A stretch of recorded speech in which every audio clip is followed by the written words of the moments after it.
दोगले मत रहिए। कथा में भी आते हैं और वो सब भी करते हैं। ऐसे लोगों को तो ठाकुर जी बिल्कुल उद्धार नहीं करते। एक तरफ चुन लीजिए, या तो पूरे पूरे वहीं के रहो या पूरे पूरे यहां के रहो।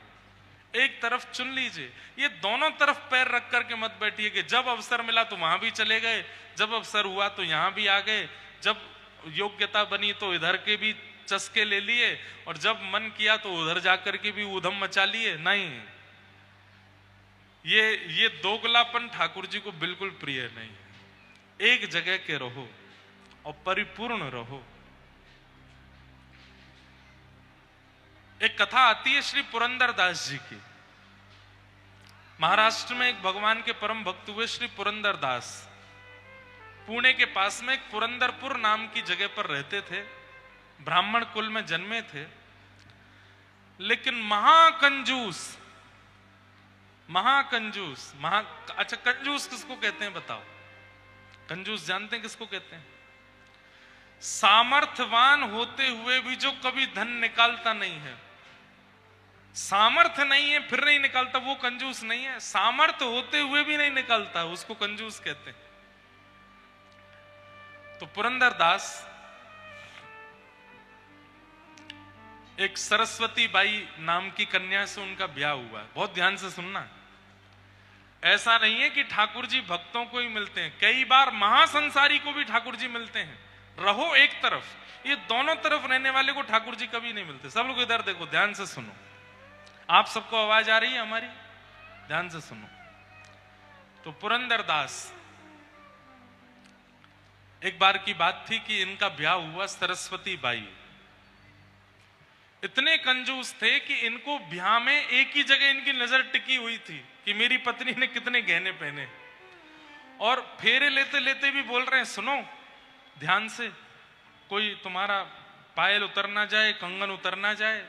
और सुनो, कल विदाई के बाद घर पहुंचते ही सब मुझे दे देना, मैं रख लूंगा तिजोरी में संभाल के, कहीं इधर उधर हो गया तो। बेचारी सरस्वती बाई बोली ठीक है। विदाई होकर के जब घर आए तो घर पे आते ही ना भोजन, ना पानी, ना जल, कुछ नहीं। सीधे चलो लाओ, सब सामग्री उतार दो, ये नाक वाला भी उतार दो, कान वाला भी उतार दो, सिर वाला सब उतार के दे दो। पत्नी ने सब उतार दिए, हाथ के कंगन वंगन सब उतरवा दिए, उनके पैर की पाजे वाजे कुछ नहीं पहनने दिया। सरस्वती बाई बोली, माता पिता बड़े लोग कहते हैं कि सूना नहीं रहना चाहिए सौभाग्यवती नारी को, अशुभ होता है। अरे देवी, तुम जानती नहीं हो कितने चोर चकटे घूमते रहते हैं, कोई ले गया तो निकाल के फिर क्या करोगी? बोले एक नाक की बाली तो रहने दीजिए, ये नाक का कांटा तो रहने दीजिए, बाकी सब ले लीजिए। बोले हाँ ठीक है, एक काम करो, एक पहन के रखो, बाकी सब दे दो। सब उतरवा करके रख लिया। कोरी घूमती हैं उनकी पत्नी, एक चीज नहीं पहनने देते, पता नहीं इधर उधर कर दिया, मेरे साले का कहीं मन आ गया, कहीं रात में आके बहन के कंगन उतार के ले गया तो। ऐसी सोच। कंजूसाई केवल क्रिया में नहीं होती, कई लोगों की बुद्धि में भी कंजूसाई होती है। वो यही सोचते रहते हो इसने निकाल लिए होंगे, इसने ले लिए होंगे, यहां से वहां चले गए, इतना ज्यादा ये नहीं होना चाहिए। तो पुरंदरदास महाकंजूस, लेकिन उनकी पत्नी सरस्वती बाई परम भक्ता थी। वो बस यही सोचती रहती थी कि कभी इनकी बुद्धि सुधरेगी, कभी हम भी दान पुण्य करेंगे, हम भी कभी ब्राह्मणों को घर बुलाएंगे, कभी कथा कराएंगे, आदि आदि सब करेंगे। लेकिन कभी हुआ नहीं। सालों निकल गए कथा को, विवाह को। पुरंदरदास की स्थिति ऐसी कि होली दिवाली पर पत्नी कहती कि मुझे मायके जाना है, तो स्वयं नहीं जाते, साले को बुलवाते, तुम लेके जाओ, नहीं तो मेरा खर्चा हो जाएगा इसको लेके जाने आने। इतने कंजूस। ठाकुर जी रीझ गए, बोले तेरी कंजूसाई से रिझ गए हम, एक बार तेरे पास जरूर आवेंगे। और एक बार पुरंदरदास जी अपनी दुकान पर बैठे थे और ठाकुर जी एक दीनहीन से ब्राह्मण का रूप धारण करके, बिल्कुल सामान्य से वस्त्र पहन करके, बिल्कुल अकिंचन बन करके और उसकी दुकान पे पहुंच गए। ब्याज पे पैसे देते थे ये, इनका काम क्या था, ब्याज पे पैसे देना। तो ठाकुर जी जब आए तो आकर के बोले, भैया मैं गरीब ब्राह्मण हूं, मेरी इकलौती पुत्री है, उसका विवाह होने वाला है, और जहां ब्याह होने वाला है मांग जाच तो कुछ नहीं की, पर उन्होंने कहा है अच्छा ब्याह कर देना, तो मेरे पास तो ज्यादा है नहीं, मुझे पता चला इस नगर पे ब्याज में पैसा तुम देते हो, इतने ब्याज के पैसे तुम्हारे पास रहते हैं, एक ब्राह्मण को दान कर दो, थोड़ा सा धन दे दो, मैं अपनी बेटी का ब्याह कर लूंगा। ठाकुर जी गए ब्राह्मण बन के। पुरंदरदास बोला, ये कहां से बला आ गई मेरे ऊपर, अरे भैया मेरे पास इतनी व्यवस्था नहीं है, और ऐसा नहीं है, ऐसा टालने लगे। अरे भैया आप कर सकते हो, आप सर्वसमर्थ हो, आप कर सकते हो, देख लीजिए ना।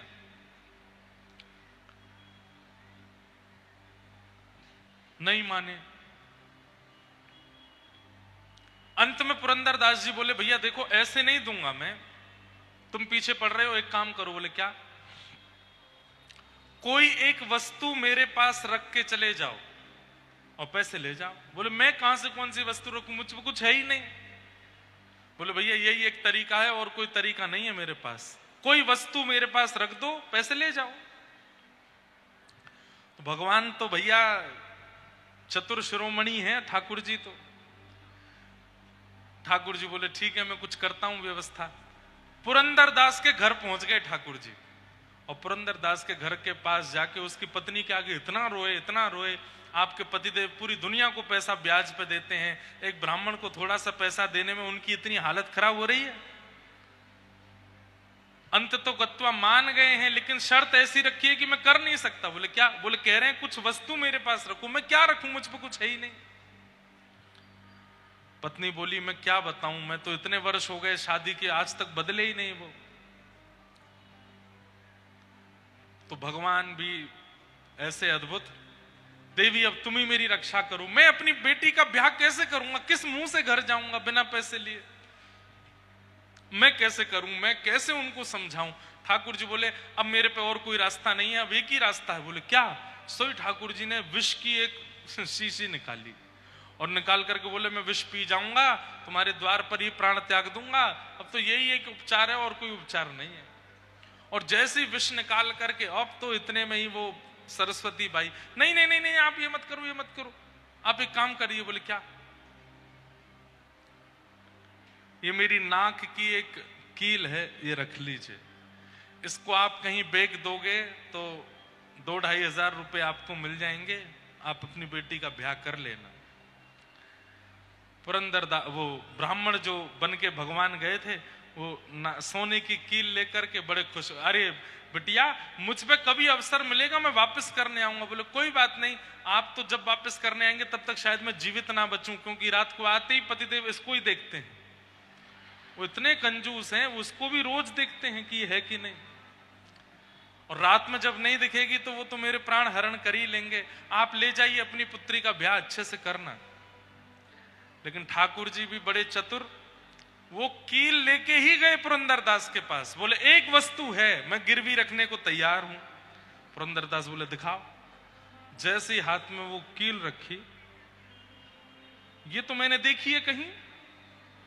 बोले अब तुमने कहां देखी मुझे नहीं पता, पर मेरे पास यही वस्तु, तुम कहां से लाए? बोले मैं कहीं से भी लाया हूं, तुमको वस्तु रखने से मतलब है, मुझे पैसा दो। पुरंदरदास ने उस कील को रखा अंदर, चाबी से तिजोरी बंद की, कुछ रुपया निकाल करके भगवान को दे दिए। बोले अब चलो दुकान बंद करो, मैं अब घर पहुंचता हूं। अपनी पत्नी बड़ी दानवीर बनती है, उसको बताता हूं। दुकान में एक बालक काम करता था, वो दौड़ के गया सरस्वती बाई से जाके बोला भाभी माँ आज बचो आप। बोले क्यों?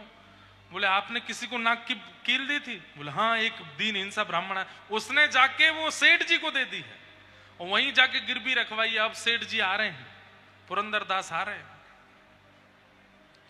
अब तो वो विठोबा विठल भगवान का एक चित्र लगा था घर में, रोने लगे। बोले मेरे पति आज मेरे प्राण हरण कर लेंगे, हे नाथ मेरी रक्षा करो, मैं उनके हाथों मरूं, उससे अच्छा यह है कि मैं स्वयं अपने प्राण त्याग देती हूं।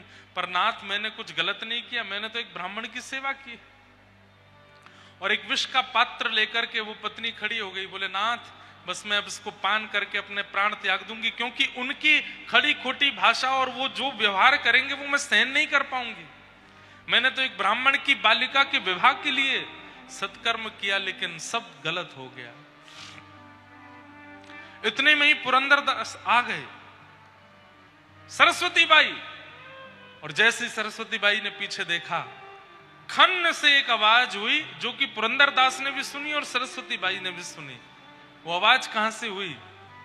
जो विष का पात्र हाथ में था उसके अंदर से आवाज आई थी, खन्न जैसे कोई चीज गिरी हो, और जैसे ही हटा करके देखा तो वो नाक की जो कील थी वो उसके अंदर पड़ी थी। पुरंदरदास ने जैसे ही देखा, बोले ये नाक की कील यहां कैसे आई? तो पत्नी ने बताया, बोले ये तो यहीं थी। वो नहीं, मैं अपनी दुकान में रख के आया हूं, यहां कैसे आई? पत्नी का हाथ पकड़ के फिर दुकान में लेके गए, तिजोरी खोल करके देखी तो कील वहां नहीं थी। कैसे हो सकता है? तो पत्नी ने पूरा वृत्तांत बताया, और वृत्तांत बता के कहा, मैं तो प्राण त्याग रही थी ठाकुर जी के आगे बैठ करके, उन्होंने ही रक्षा की। दोनों के नेत्र एक साथ बंद हुए, और वो जो दीनहीन सा ब्राह्मण कभी दुकान पे कभी घर पे जो भ्रमण कर रहा था, उसी के रूप में साक्षात पंढरीनाथ के दर्शन होने लगे, साक्षात विठोबा के दर्शन होने लगे।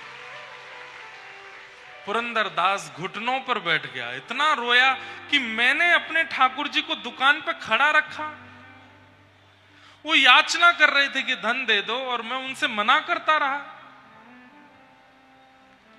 मैंने अपने ठाकुर को इतना कष्ट दिया। अरे क्या कर लिया इतनी संपत्ति बचा के, सोना बचा करके। उसी समय सब कुछ विक्रय करके उससे जो भी धन आया, दोनों पति पत्नी पंढरपुर चले गए, और फिर आजीवन पंढरपुर में ही रहे, ठाकुर जी की सन्निधि में रहे कि नाथ आपको मैंने अपनी दुकान पर खड़ा रखा, अब जीवन पर्यंत आपके दरबार पर खड़ा रहूंगा, मैं द्वार पर खड़ा रहूंगा। ये कथा मैंने क्यों सुनाई? कई बार ठाकुर जी एक तरफा व्यक्ति को ही मिल जाते हैं। अरे तू पूरे संसार का है, पूरा संसार का ही बना रहे, क्या पता रीझ गए ठाकुर जी आ जाएं तेरे पास। और पुरंदरदास के पास जाकर के भक्त बना करके उसको पूर्ण रूपेण इस तरफ ले लिया। ये बीच वाले ठाकुर जी को प्रिय नहीं, जो उधर भी हैं इधर भी हैं, बीच वाले नहीं, या तो इधर ही रहो या उधर ही रहो। बीच का भाव ठाकुर जी को प्रिय नहीं, ऐसी भावना।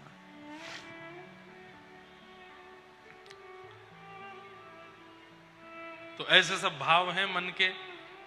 कल हम लोग प्रेम और भाव से भागवत जी के प्रथम स्कंद की चर्चा सुन रहे थे, जहां वेदव्यास जी ने भागवत की रचना की और अपने पुत्र श्री सुखदेव जी को प्रदान की। पिता को चाहिए, ध्यान से सुनिएगा जितने पिता यहां बैठे हैं, पिता को चाहिए अपनी संपत्ति पुत्र को नहीं देनी है, पात्र को देनी। और यदि वो पुत्र पात्र नहीं है तो संपत्ति नहीं देनी है, और देने का ही मन है तो पहले उसको पात्र बनाओ, तब ही दीजिएगा। क्योंकि पुत्र तो हो रहे हैं आज घरों में, लेकिन पात्र नहीं है, योग्य नहीं है, श्रेष्ठ नहीं है। इसलिए पहले पुत्र को पात्र बनाइए। वेदव्यास जी ने भागवत जी शुकाचार्य जी को देने से पहले सुखदेव जी को जनक महाराज की सभा में भेजा, परखने के लिए कि ये पात्र है कि नहीं। और जब पता चला कि सुखदेव जी पात्र हैं, तब व्यास जी ने उनको भागवत जी प्रदान की, और वही भागवत जी श्री सुखदेव जी ने परीक्षित को सुनाई। यदा ब्रधे कौरव संजयाना वीर स्वथो वीर गतिम गतेषु व्रकोदरा विग्ध गदा विमर्श भृगनोरुदंडे धृतराष्ट्र पुत्रे। परीक्षित को 7 दिन में मरने का श्राप क्यों लगा? सौनकादि ऋषियों ने यह प्रश्न किया, और सूत जी महाराज पूरे प्रसंग सुनाते हैं। महाभारत की छोटी सी कथा है। अंतिम युद्ध चल रहा था, पांडवों की विजय हो गई। पांडवों ने कौरवों को हरा करके विजय प्राप्त की, तो कौरवों की तरफ से गुरुपुत्र अश्वत्थामा ने सोते हुए पांडवों को मारने का प्रयास किया, लेकिन पांडवों की जगह द्रौपदी के 5 पुत्रों को मार दिया।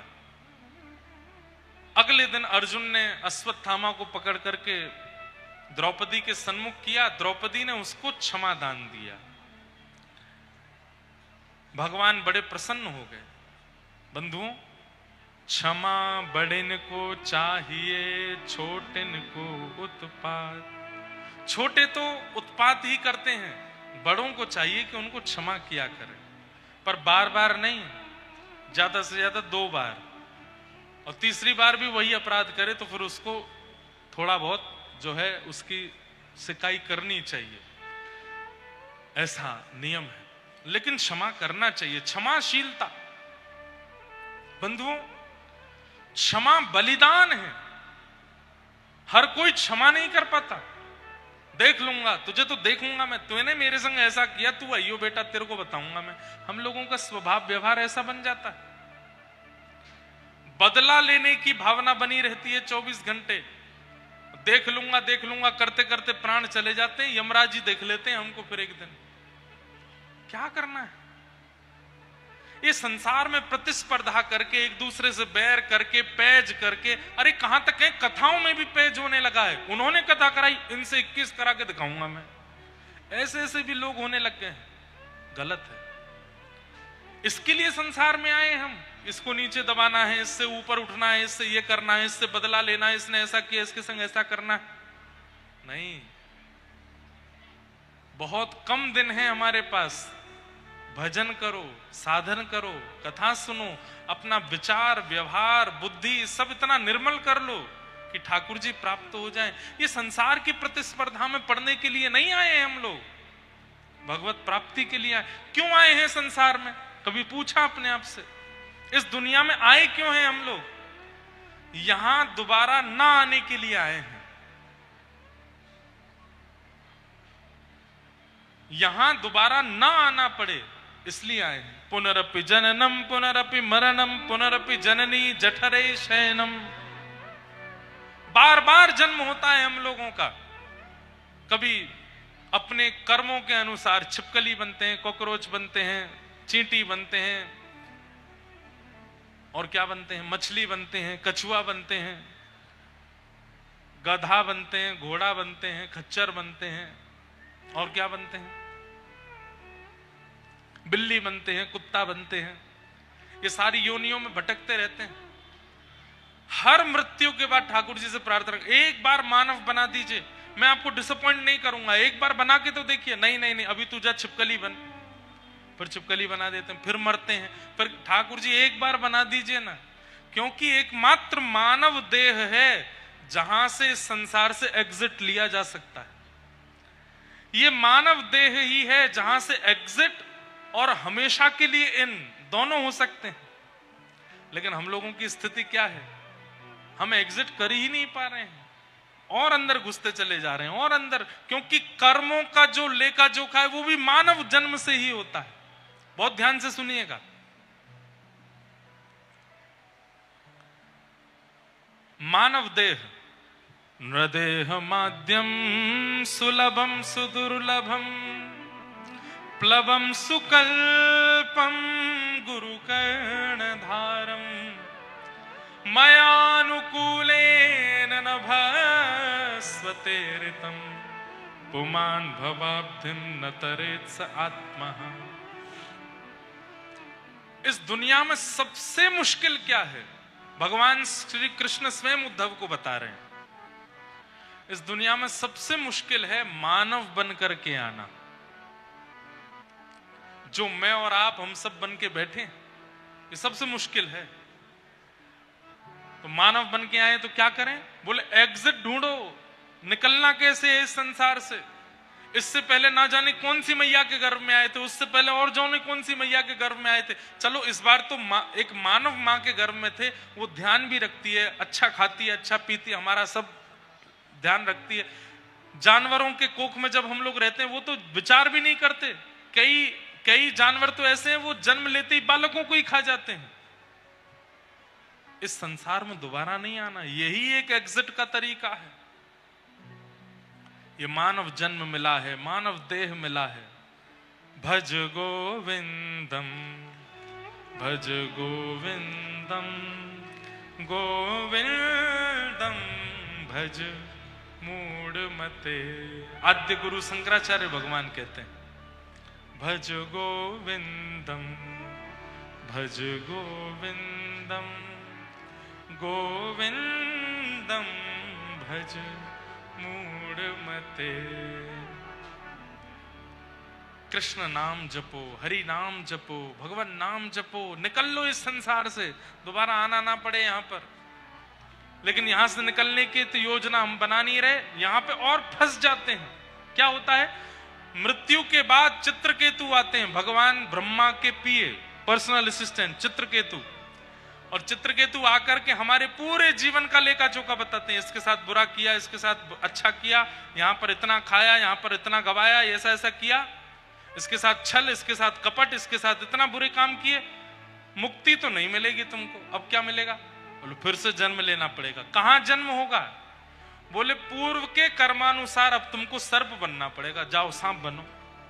और जैसे ही आप किसी मानव के अलावा किसी अन्य योनि में जाते हैं तो 84 लाख में घूमना ही पड़ता है, फिर मानव देह मिलता है। कितना मुश्किल है मानव देह प्राप्त करना। अच्छा, एक जगह मैंने पढ़ा था, सर्प कौन बनते हैं पता है? जो बहुत इकट्ठा करते रहते हैं, ये इकट्ठा, इतना इकट्ठा कर लिया महाराज, अब उसको निकालने का नाम नहीं लेते, तो भगवान फिर अगले जन्म में उनको सर्प बना देते हैं, जाओ कुंडली मार के बैठे ही रहो इकट्ठा करके। सर्प अधिकतर कहां मिलेंगे? तय खानों में है, तिजोरियों में है, सोने चांदी के। आपने सुना होगा वृंदावन के उस मंदिर में अंदर तय खाना, वहां पर सर्प बैठे इसलिए द्वार नहीं खुलते। गोवर्धन में एक है, वहां पे भी सर्प हैं, बड़े बड़े फुसकार की आवाज हमने तो सुनी है, ऐसा लोग बोलते हैं। सर्प कौन बनता है? जो केवल इकट्ठा करता रहता है। ऐसे सबका वर्णन है, क्या क्या करने वाला जीव कौन बनता है। लेकिन चिंता की बात यह है कि अगर मानव देह के बाद दोबारा यदि उस योनि में गए तो 84 लाख पूरी करनी पड़ेगी, तब जाकर के मानव बन पाओगे। इसलिए इसको अंतिम मानिए, जो मिल गया है ये दोबारा नहीं होना चाहिए। कहीं दोबारा जन्म लेना पड़ गया तो बहुत दिक्कत है भैया। इसलिए अभी सब अच्छा है, कथा भी सुन रहे हो, ब्रजमंडल के पास में हो, यमुना जी के तट पर हो, निकल लीजिए यहां से। मत करिए ऐसे ज्यादा इकट्ठे अपने कारनामे कि दोबारा आना पड़े इस संसार में। हम लोग हिसाब बराबर करने आए हैं, लेकिन पूर्व का हिसाब बराबर होता नहीं है। इस जन्म के और ज्यादा उधारी हमारी हो जाती है, जिसके कारण दोबारा जन्म लेना पड़ता है। आप कहोगे महाराज जी हिसाब बराबर कैसे होता है? केवल नाम जप से। जितना नाम जप करते जाओगे करते जाओगे करते जाओगे, पूर्व के कर्म बंधन कटते जाएंगे। जैसे मान लीजिए अब कितने पे ठाकुर जी रीझते हैं ये ठाकुर जी जाने। किसी की एक माला से भी रीझ जाते हैं, किसी की 1-1 लाख माला से भी नहीं रीझते। रिझाने का एक बहुत बढ़िया तरीका है, क्या? एक माला से भी रीझ जाएंगे। कैसे? स्वभाव अच्छा रखो, दीन बनो, दैन्यता रखो, ज्यादा चतुर मत रहो, सरल रहो, सहज रहो। अगर व्यवहार अच्छा है तो एक माला में भी वो खुश हो जाएंगे, और एक माला से आपके पूर्व जन्म के एक अपुण्य को भी नष्ट करते चले जाएंगे। और लाख लाख माला करते हो लेकिन अभिमान में चूर, किसी से सीधे मुंह बात नहीं करते, व्यवहार भी विचित्र है, स्वभाव भी विचित्र है, तो 1 लाख माला भी कल्याण नहीं कर पाएगी। इसलिए भैया निकल लीजिए, फिर से कह रहा हूं निकल लीजिए यहां से। अच्छा अवसर मिला है, कथा मिल रही है, सत्संग मिल रहा है, भजन मिल रहा है, खूब करके निकल लो यहां से, दोबारा आना ना पड़े। शांति से बैठ करके कथा श्रवण करें। ठाकुर जी कई बार साधन से ज्यादा स्वभाव देखते हैं। आपका साधन कैसा है, वो एक साधन भी है तो चलेगा, अगर स्वभाव उचित है तो। प्रहलाद जी महाराज कहते हैं न दानम न तपोनेज्य न शौचम न व्रतानि च प्रीयते मलया भक्त्या हरिरन्यद् विडम्बनम्। बैठ जाओ भैया, सब लोग बैठ जाओ, जहां जगह मिले बैठ जाओ, सब लोग ध्यान से बैठ के कथा सुनो।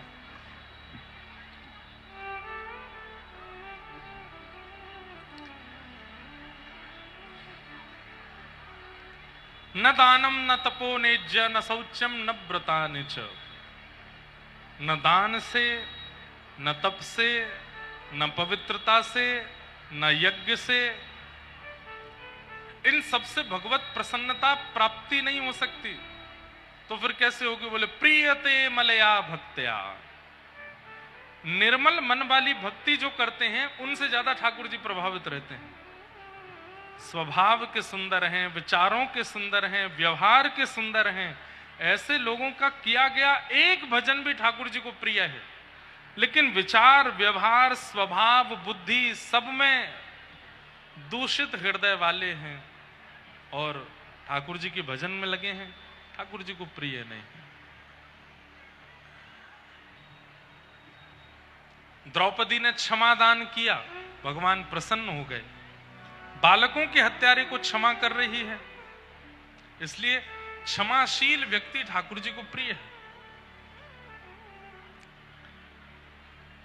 आगे भगवान द्वारिका को प्रस्थान करने लगे।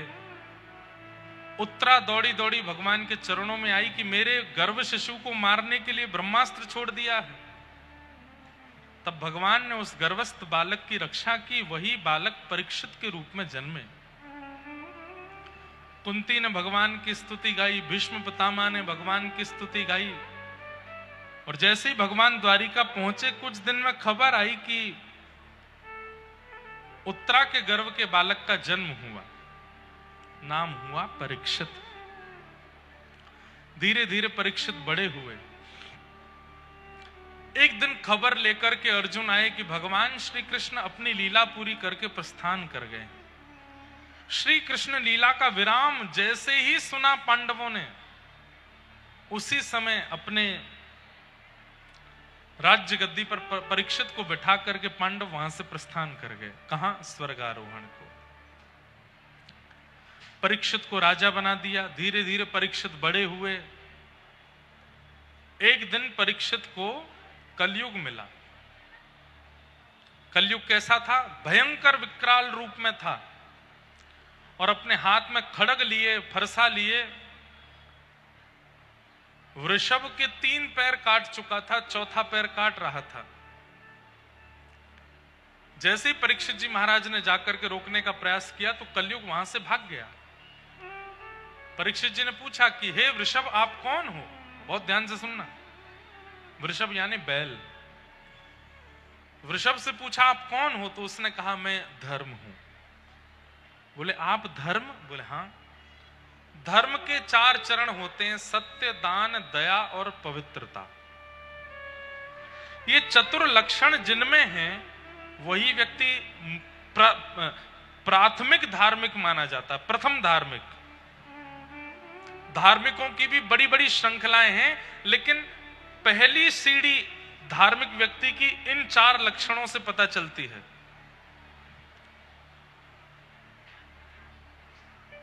सत्य, दान, दया और पवित्रता।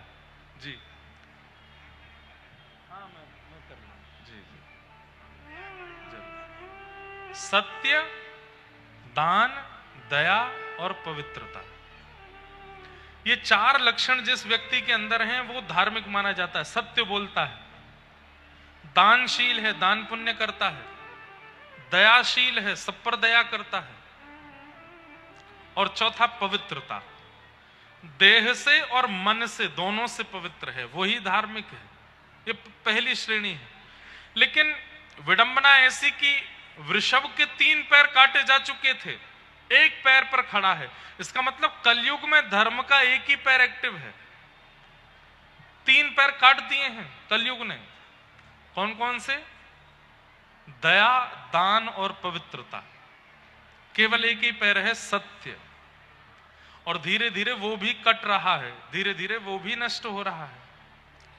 गिने चुने लोग संसार में होंगे जो सत्य का उन्मूलन करते हैं, सत्य का पालन करते हैं, प्रत्येक दिन केवल सत्याचरण करते हैं ना।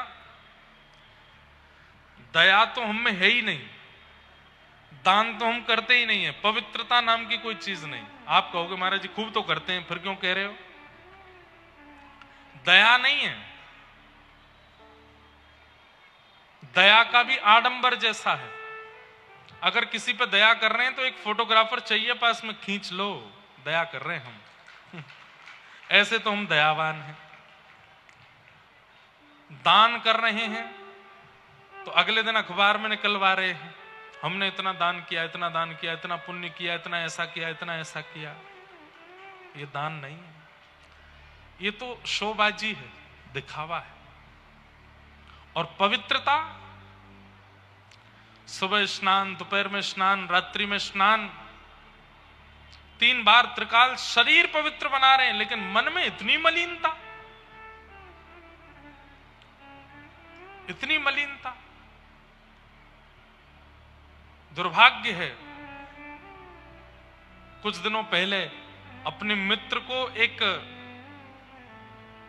उत्सव मनाने के लिए बुलाया। अरे उसको उत्सव कहना भी पाप है, और उसमें छुरी घोंप करके उसकी हत्या कर दी। सुना था आप लोगों ने? आज मुझे कोई बता रहा था किसी चाचा ने अपने छोटे से भतीजे को 20 बार पटक के उसको मार दिया, छोटे बालक को। इनका विरोध करने वाले नहीं बैठे हैं, कथावाचकों का विरोध करो। ये बहुत पैसा लेते हैं, ये बहुत ऐसा करते हैं। अरे हमारे 3 घंटा बैठ करके बोलने से इतने 1000 लोग हरि नाम तो ले रहे हैं, इतने लोगों के चित्त में भगवान नाम तो प्रकट हो रहा है, भगवत भाव तो प्रकट हो रहा है। कभी कोई आचार्य आपसे नाराज हो जाए, कोई आपके वक्तव्य से असंतुष्ट हो जाए, उनकी बात अलग है, वो हमको समझाएं, अलग बात है। पर उनकी आड़ में कई सारे लोग ऐसे, उनको तो बस मौका चाहिए। कथावाचक एक ऐसा टाइटल बना दिया जैसे मानो कितना गलत शब्द है ये। और ये हर कथावाचक के लिए नहीं है, बस वो कथावाचक बुरे हैं जिनके में भीड़ बहुत होती है, जिनकी कथा में 3 घंटे पहले से लोग आकर के बैठ जाते हैं, वो कथावाचक अच्छे नहीं हैं। जिन कथावाचकों की कथा में 10 लोग बैठे हैं, जिसमें से 8 लोग सो रहे हैं, वो अच्छे हैं। कैसी विडंबना संसार की। और कोई और विरोध नहीं कर रहा है, सनातन के लोग ही विरोध करते हैं। कैसी उनका तो विरोध नहीं किया जा रहा, जो इस प्रकार से दूषित कर्म कर रहे हैं, कितनी माताएं बहनों की इज्जतें लूटी जाती हैं, उनका विरोध कोई नहीं करता। उनके बारे में गंदे शब्द लिखने नहीं आते आपको। लेकिन कोई वक्ता मंच पर बैठ करके कथा कर रहा है, इतनी मोटी दक्षिणा लेते हैं, इतना मोटा पैसा, कौन सा पैसा ले लिया, और कितने बड़े बड़े भवन बना लिए। ऐसे लोगों की इतनी मानसिकता दुर्बल होती जा रही है, दूषित होती जा रही है। हमको तो लगता है कि हम कथा कर करा के हम ही निकल लें, क्योंकि संसार के लोग बड़े विचित्र हैं। फिर वो एक पंक्ति आती है, मेरे को अच्छे से याद भी नहीं है, कौन है तू, तेरा नाम है क्या, सीता भी यहां बदनाम हुई, कुछ तो लोग कहेंगे, लोगों का काम है कहना, छोड़ो बेकार की बातों में बीत न जाए रहना। अरे स्यमंतक उपाख्यान आएगा भागवत जी में। भगवान श्री कृष्ण, बहुत ध्यान से सुनिए सब लोग, भगवान श्री कृष्ण जिन्होंने द्वारिका का निर्माण किया, जिन्होंने सोने की नगरी का निर्माण किया, जिन्होंने समस्त यदुवंशियों को वहां बसाया, जिन्होंने यदुवंशियों के बच्चों की पढ़ाई लिखाई सबकी व्यवस्था की, एक छोटी सी भूल हो गई और सारे यदुवंशी भगवान को ही गालियां देने लग गए। सत्राजित नाम का एक व्यक्ति था, उसने भगवान पर कलंक लगा दिया कि इन्होंने मेरी सिमंतक मणि चुराई है। और उसने लगाया तो लगाया, पूरी नगरी मान भी गई कि हाँ चुराई होगी।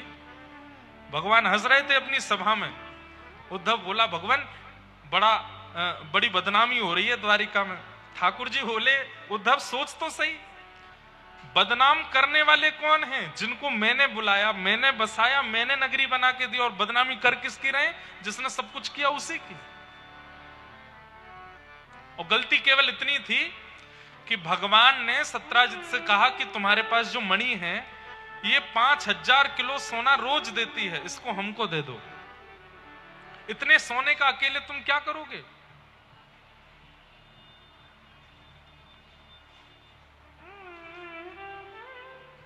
सत्राजित ने कहा मेरी मणि है, मैं तो नहीं दूंगा। भगवान बोले ठीक है, एक बार ही निवेदन करना चाहिए, नहीं माने तो छोड़ देना चाहिए। ठाकुर जी चले गए। अगले दिन सत्राजित का भाई उस मणि को पहन करके द्वारिका घूमने निकला और घूमते घूमते वन में चला गया। वन में एक शेर ने उस व्यक्ति को मार के मणि को अपने पास रख लिया।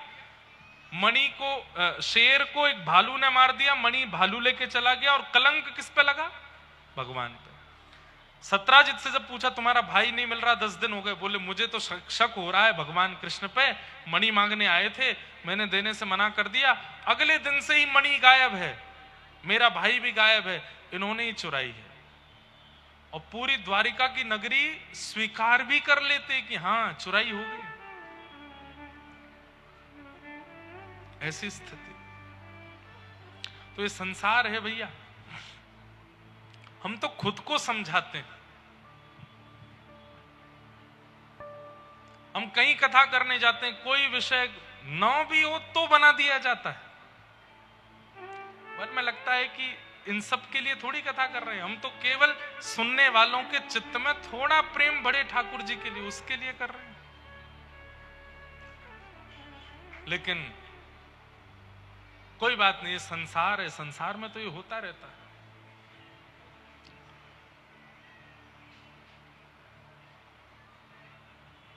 चार चरण हैं धर्म के: सत्य, दान, दया और पवित्रता।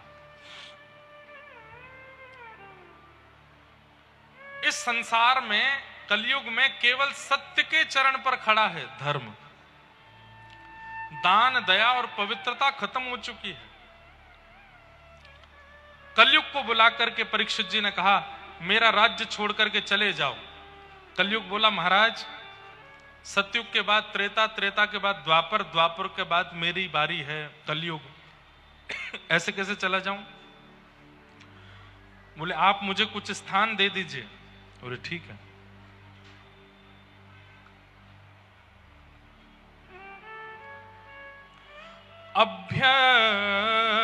अभ्यर्थितस्य तदा तस्मै स्थानानि कलये ददौ द्यूतं पानं स्त्रियः सून यत्रा धर्मश्चतुर्विध। चार स्थान दिए। द्यूतम मतलब जुए में रहना। द्यूतम, ध्यान से सुनिएगा सब लोग। कलयुग के चार स्थान: पहला जुए में रहना, दूसरा पानम मदिरा सुरा पान में रहना, भक्ष भक्ष सेवन में रहना, पर स्त्री संग में रहना, पर पुरुष संग में रहना, और चौथा स्थान दिया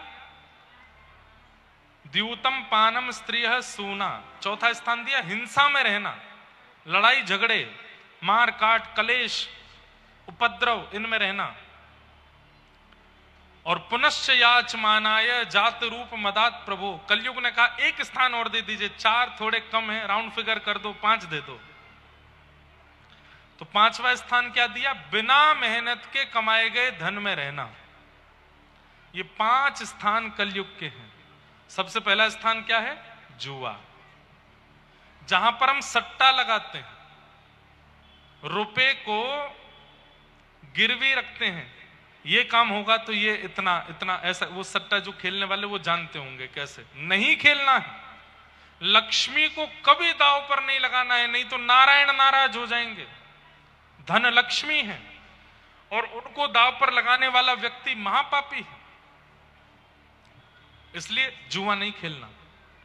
कभी कभी लगता है कलयुग इतना खतरनाक क्यों होता जा रहा है, क्योंकि ये पांचों स्थान एक्टिव हैं। भाई हम पंडाल के अंदर बैठे हुए 10-12 हजार लोग होंगे, हम नहीं खेलते, लेकिन करोड़ों लोग हैं खेलते हैं। मैचेस चलते हैं, उनमें फिक्सिंग चलती है, ना जाने क्या क्या लोग किस किस तरीके से खेलते हैं, जुआ खेलते हैं। जुए में क्या होता है, लक्ष्मी को दांव पर लगाया जाता है, धन को दांव पर लगाते हैं, पाप है। जीवन में कभी जुआ नहीं खेलना, और खेला है तो प्रायश्चित करो, अब नहीं खेलना। और बुरा नहीं मानिएगा, हमारे आगरा, मथुरा, वृंदावन में कई लोग दीपावली वाले दिन जुआ खेलते हैं। जिस दिन लक्ष्मी का प्रादुर्भाव हुआ उस दिन जुआ खेलते हैं। कितना बड़ा घनघोर पाप कर रहे हैं हम लोग। नहीं खेलना। खेल कोई भी खेलिए, धन मत लगाइए। द्यूतम। दूसरा है पानम, मदिरा पान और भक्ष भक्ष सेवन। जीव पर हर उस वस्तु को रखना पाप है जिस वस्तु को रखने के लिए मना किया गया है। मांस नहीं खाना है, मदिरा नहीं पीनी है, तंबाकू नहीं खाना है, बीड़ी सिगरेट ये कुछ नहीं पीना। ये सारी नकारात्मक वस्तुओं को जिह्वा पर लेना ही नहीं है। ये तो हुई सेवन करने वाली वस्तु। अब आती है गाली गलौज और अपशब्द, ये भी जीभ पर नहीं आने चाहिए। हम लोग ही कहते हैं भाई अपशब्द मत बोलो, जीभ पर लक्ष्मी बैठती है।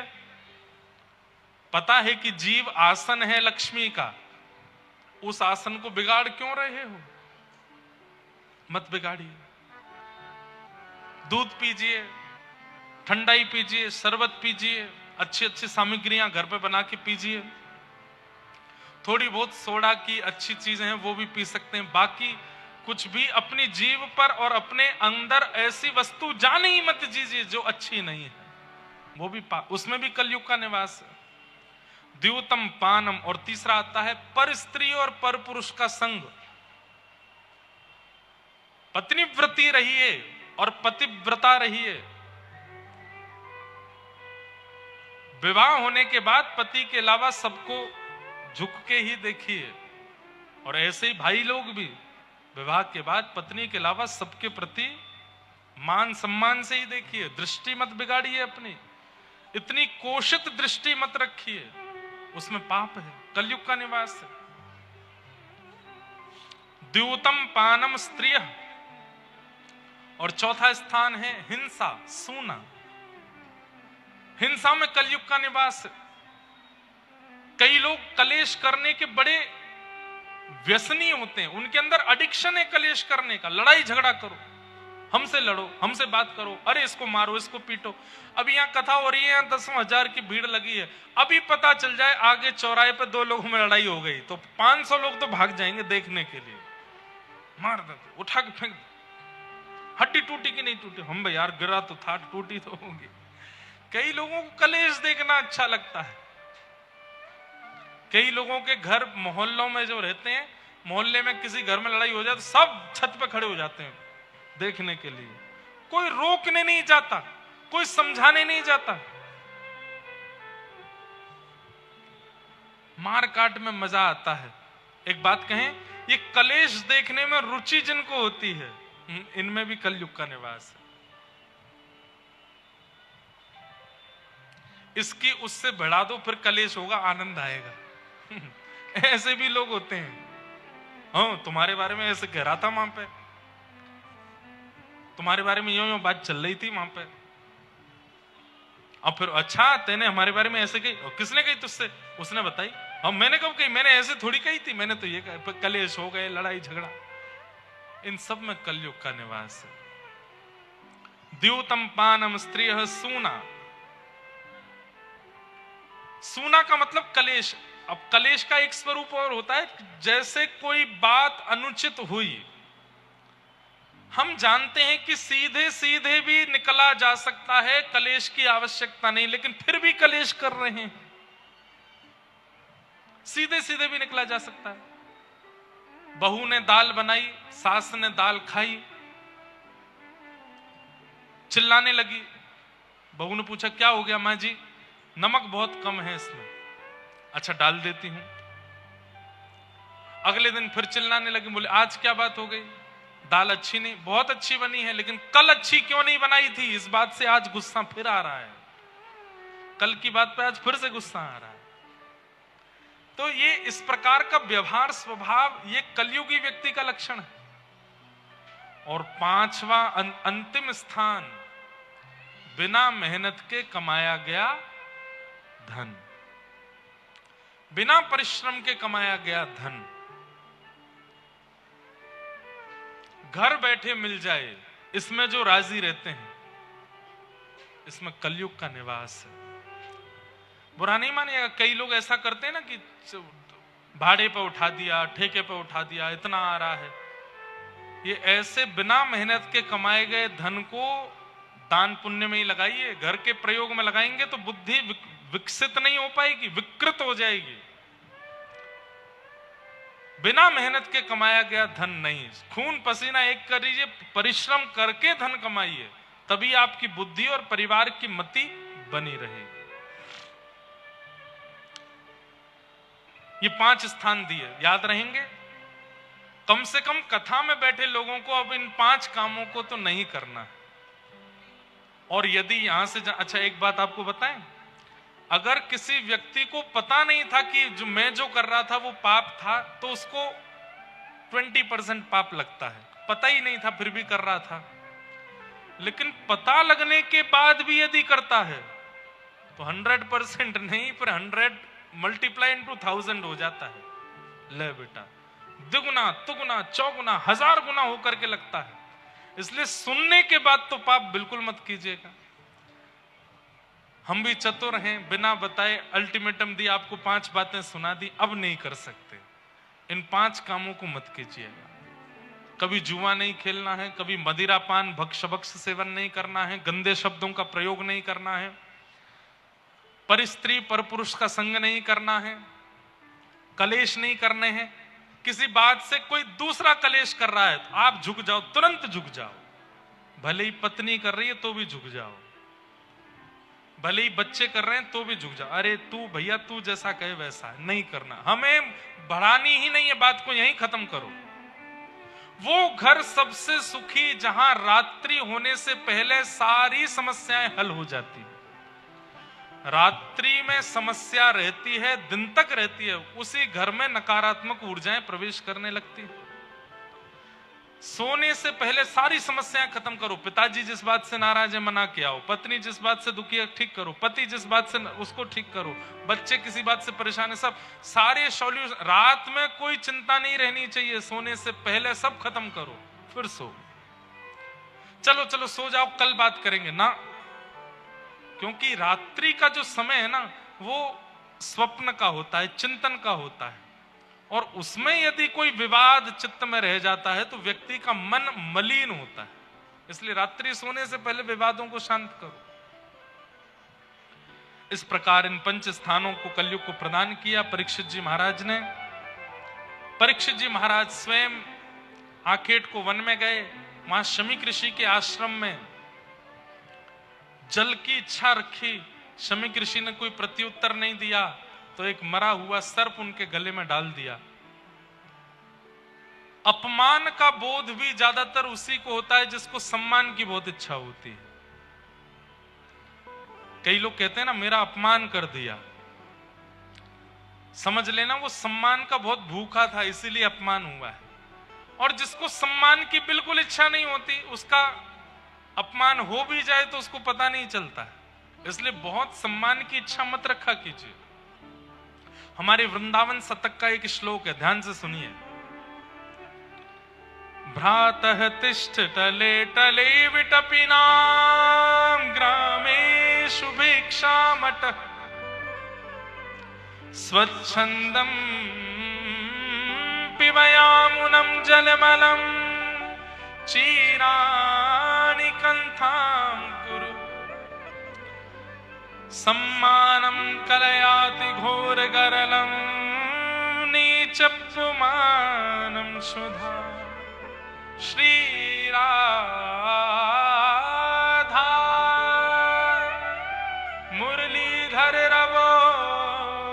वृंदावनम मत्यज। ध्यान से सुनो, वृंदावन में रहने वालों के नियम बताए गए हैं। वृंदावन में रह के प्रिया प्रियतम को प्राप्त करने वालों के नियम क्या हैं? बोले सबसे पहला, भ्रातः तिष्ठ टले टले विटपिनाम ग्रामेषु भिक्षामट। होटल में भोजन मत करो, बाहर मत खाओ। तो कहां खाओ? बोले किसी ब्रजवासी के यहां से मांग करके पालो। इसको कहते हैं भिक्षा मांग करके ले लो, मधुकरी मांग लो। अच्छा, ये बात बोल करके एक बार मैंने अपने पैर पे कुल्हाड़ी मार ली थी। क्यों? मेरे घर पे ही 100 बालक पहुंच गए और मैं था नहीं। माता जी से मैया भिक्षा दो, गुरुदेव कहते हैं कथा में ब्रजवासी के घर से मांग के खाना। हमारी माता जी बोले, अरे ये 200 बालक आ गए, कहां से बना के दूं इतनो सारो? मैंने मैया टूक दे दो, लेकिन एक टूक दे दो सबन को। इसमें एक नियम, आप कहोगे ये आपने जानबूझ के नियम बनाया है। वो नियम क्या है? अपरिचित के घर से पाना चाहिए, परिचित के यहां से नहीं। जिसको जानते नहीं हो उसके घर जाओ।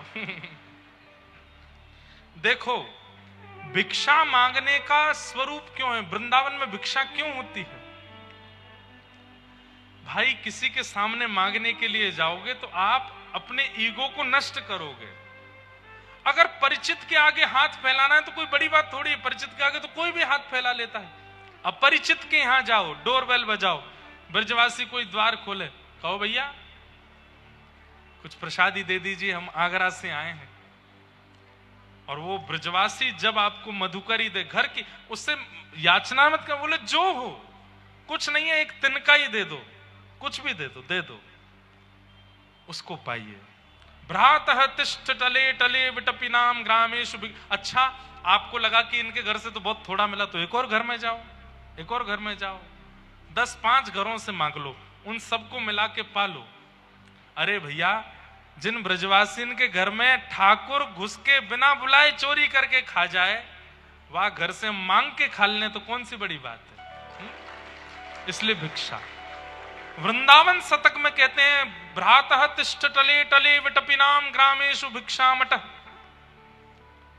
आज भी वृंदावन में ऐसे बड़े बड़े आश्रम हैं जहां पर भंडारे चलते हैं, लेकिन वहां के स्वयं महाराज जी वहां का भोजन नहीं करते, उनके लिए किसी ब्रजवासी के घर से भिक्षा आती है। भ्रातः तिष्ठ टले टले विटपिनाम ग्रामेषु भिक्षामट। स्वच्छंदम पिबयामुनम जलमलम चीराणि कंथाम कुरु। अब यहां आज्ञा तो दी गई है कि यमुना जी का जल पियो, पर यमुना जल इतना पवित्र तो है नहीं, तो क्या करें? वो भी ब्रजवासियों के घर से मांग के पी लो। और चीराणी कंथाम कुरु। वृंदावन में बहुत ज्यादा टिपटॉप बन के मत घूमो। वृंदावन में कैसे घूमो? वैसे आज्ञा तो ऐसी कि चीर पहन करके घूमो, लेकिन चीर पहन के मत घूमना। पर बहुत ज्यादा सज धज के मत रहो वृंदावन में। वृंदावन में सजवे को अधिकार राधारमण जी को है, वृंदावन में सजवे को अधिकार बिहारी जी को है, वृंदावन में सजवे को अधिकार राधा वल्लभ जी को है। लेकिन इतनो श्रृंगार ठाकुर जी ने नहीं किया जितनो श्रृंगार करके दर्शनार्थी खड़ो है। ये कोई बात थोड़ी। चीराणि कंथाम कुरु। और फिर सम्मानम कलयाति घोर गरलम। सबसे बड़ा विष क्या है? बोले सम्मान। अगर कोई ब्रजवासियों के अरे भैया तुम तो बहुत जोर के आदमी हो, तो यूं समझियो कि तुम्हारा भजन नष्ट हो गया। ब्रजवासी से सम्मान मत करवाओ। और ब्रजवासी नहीं, संसार में कहीं भी सम्मान की इच्छा मत रखो। किसी मंच पर, किसी सभा में, किसी परिवार में आपका बहुत सम्मान होता है, कान बंद कर लो, नहीं सुनना। शास्त्र आज्ञा करते हैं, सम्मान सुनने से पुण्य घटते हैं और अपमान सुनने से पाप घटते हैं। अगर कोई बात बात पर आपका अपमान करता है, निंदा करता है, चलती फिरती गंगा है आपके लिए, उसके पास जाते रहा करो। 2 गाली और दे दो भैया, थोड़ा सा और बुरा सा बोल दो ना कुछ हमको। क्यों? ऋषिकेश जाना था, जा नहीं पा रहे, जाम लगा है ना रास्ते में, आप ही गंगा हो हमारे लिए, तो बोल दो थोड़ा बुरा। क्यों? अपनी निंदा सुनने से पाप घटते हैं। सम्मानम कलयाति घोर गरलम। और नीच पुमानम क्षुधा, अगर कोई आपको गलत बोल दे, निंदा कर दे, आप पे आरोप लगा दे, आक्षेप लगा दे, तो समझ जाओ कि बस ठाकुर जी बचा रहे हैं, ठाकुर जी हमको संभाल रहे हैं। श्री राधा मुरलीधरो व्रज सखे वृंदावनम मात्यज। श्री किशोरी जी और ठाकुर जी को अपना सखा मान लो, लेकिन वृंदावन छोड़ के कभी मत जाओ। ये बात मैंने क्यों बताई? सम्मान की भूख जिसको बहुत ज्यादा होती है, अपमान भी उसी का ही होता है। सम्मान की इच्छा मत रखो, दीन बनो, सरल बनो, बहुत दैन्य रखो।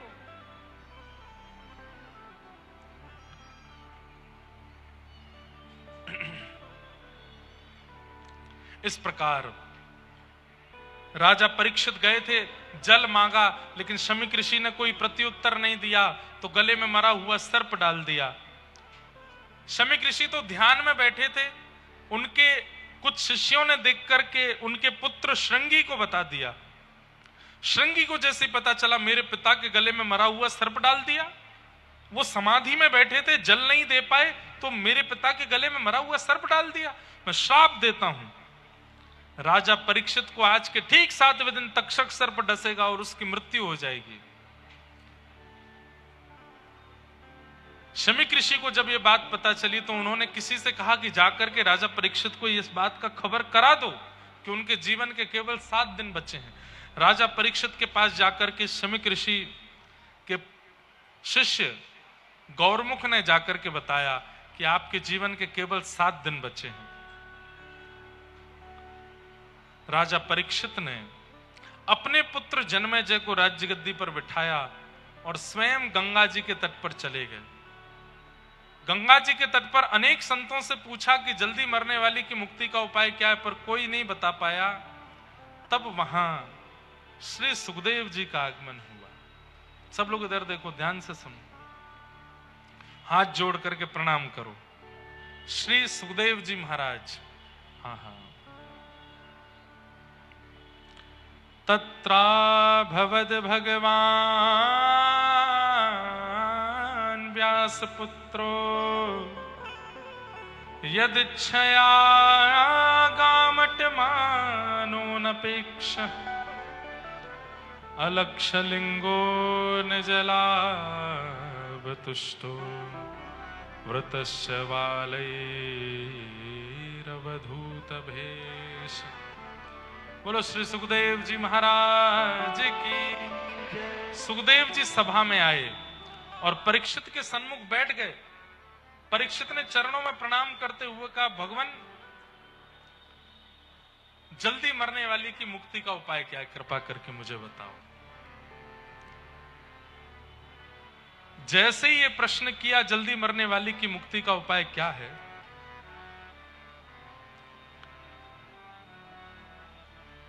श्री सुखदेव जी यहां से बोलना प्रारंभ करते हैं। अब हम द्वितीय स्कंद, तृतीय, चतुर्थ, पंचम, षष्ठम, सप्तम, अष्टम, नवम और फिर 10म, अब 9 स्कंदों की कथा है। जल्दी जल्दी स्पर्श करते हुए नंदोत्सव की तरफ चलेंगे। बिल्कुल ध्यान से सब लोग बैठ जाइए, अपना स्थान जमा के बैठे रहना, उठ के जाना नहीं, और खूब आनंद से नंदोत्सव मनाएंगे। कथा प्रसंगों को स्पर्श करते हुए हम चलें। सुखदेव जी कहते हैं, वरीयानेशते प्रश्न क्रतो लोकहितं नृप आत्मवेद सम्मतः पुंसा श्रोतव्यादिषु पर। हे राजन, तुमने जो प्रश्न किया है वो सबके लिए किया है तो बहुत अच्छा है, लेकिन अकेले अपने लिए किया है तो अच्छा नहीं है। बोले क्यों? बोले जल्दी मरने वाली की मुक्ति का उपाय क्या है, ये सबके लिए तो अच्छा प्रश्न है भाई, कब किसके प्राण निकल जाए वो उपाय कर लेगा।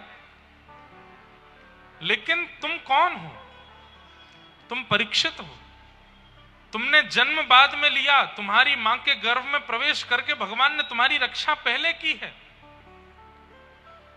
तुम तो भगवत रक्षा किए गए हो, भगवत दर्शन तुमको हो चुका है, भगवत स्पर्श तुमको हो चुका है, तुमको तो मुक्ति मिलने वाली। तुम ये प्रश्न क्यों कर रहे हो? जब तुम अपनी मां के गर्भ में थे तब अश्वत्थामा ने ब्रह्मास्त्र छोड़ा था और द्वारिकाधीश ने तुम्हारी मां के गर्भ में प्रवेश करके अपनी गदा घुमा करके तुम्हारी रक्षा की थी। तुम्हें तो पहले ही मुक्ति मिल जाएगी क्योंकि तुम जीवन मुक्त हो, ठाकुर जी का अनुभव तुमको हो चुका है। तुम ये प्रश्न कर रहे हो कि जल्दी मरने वाली के मुक्ति का उपाय क्या, तो तुम्हारे लिए उचित नहीं। तो मैं क्या पूछूं फिर? बोले मुक्ति का मतलब है मृत्यु के बाद भगवान का दर्शन। तुम तो पूछो कि मैं भक्ति प्राप्त कैसे करूं। भक्ति का मतलब होता है जीते जी भगवान का दर्शन। क्या करना है बताओ? जीते जी भगवद अनुभव करना है कि मृत्यु के बाद भगवद अनुभव करना है? कैसे करना है? जोर से बोलो। तो उसके लिए मुक्ति नहीं, उसके लिए तो भक्ति मांगनी पड़ेगी, भजन करना पड़ेगा। यही बात यहां पर शुकाचार्य जी को समझाते हैं कि तुम मुक्ति की याचना मत करो, तुम तो भक्ति की याचना करो कि 7 दिन में तक्षक सर्प आवे उससे पहले पहले ठाकुर जी तुम्हारे सन्मुख आ जाएं। भैया आज से जप नियम सब कछु एक ही उद्देश्य से करो। हे नाथ पीतांबरी कसी हो, मुखड़े पे एक हंसी हो, छवि मन में ये बसी हो, जब प्राण तन से निकले। इतना तो कहना स्वामी, जब प्राण तन से। एक उपाय बताएं। ये भक्तमाल जी वृंदावन में मिलती हैं। इनके अंदर व्रजरज भी है, भक्तमाल जी भी, और संभवतः यमुना जल भी पधराया जाता है। ये सदा हृदय से लगी रही। तुलसी जी में मड़ी हुई हैं, इसलिए प्याज लहसुन आदि आदि कई भक्ष वस्तुओं का सेवन नहीं कर सकते। इसी नियम के साथ इसको पहनिएगा। ये सदा आपके चित्त से लगी रहनी चाहिए, चाहे जैसी परिस्थिति आ जाए। ये आपके तन का त्याग ना करे। क्या होगा?